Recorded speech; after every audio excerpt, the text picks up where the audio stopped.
আসসালামু আলাইকুম। News Bangla politics channel থেকে স্বাগত জানাচ্ছি আমি আব্দুল্লাহ খান। বিবিসি আজকে তাদের প্রধান খবর হচ্ছে নেতারা পলাতক, কিভাবে হরতাল অবরোধ পালন করবে আওয়ামী লীগ।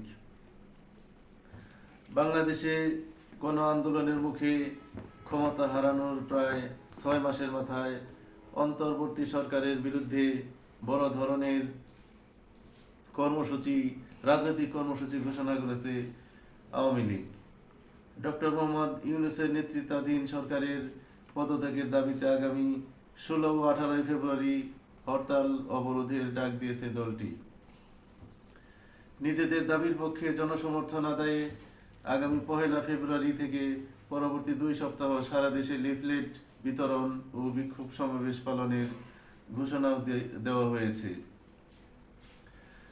জনগণের জানমালের নিরাপত্তা দিতে ব্যর্থ হওয়া এই অবৈধ সরকারের ক্ষমতায় থাকার কোনো অধিকার নেই, বিবিসি বাংলাকে বলেছিলেন আওয়ামী লীগের যুগ্ম সাধারণ সম্পাদক বাহাউদ্দিন নাসিম।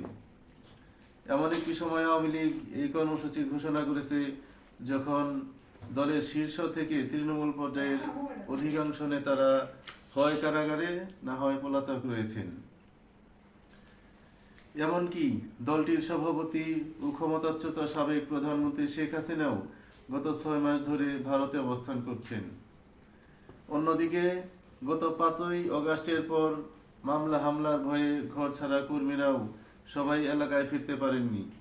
অল্প যে কয়েকজন ফিরেছেন তারাও প্রকাশ্যে আসতে যাচ্ছেন না। এই অবস্থায় দলটি কিভাবে হরতাল অবরোধের মতো রাজপথের কর্মসূচি পালন করবে এবং সেক্ষেত্রে তারা কতটুকু সফল হবে সেটি নিয়ে প্রশ্ন দেখা দিয়েছে। এদিকে আওয়ামী লীগ হরতাল অবরোধ পালনের চেষ্টা করলে সেটি প্রতিহত করা হবে বলে বিবিসি বাংলাকে জানিয়েছেন বৈষম্য বিরোধী ছাত্র আন্দোলনের নেতারা। এর আগে নূর হোসেন দিবস উপলক্ষে গত 2 নভেম্বর দলীয় কর্মসূচি ঘোষণা করেও শেষ পর্যন্ত রাস্তায় নামতে পারেনি আওয়ামী লীগ। পাল্টা কর্মসূচি দিয়ে সেদিন মাঠ দখলে রেখেছিলেন বিএনপি, জামাত এবং বৈষম্য বিরোধী ছাত্র আন্দোলনের নেতারা। সবাইকে ধন্যবাদ।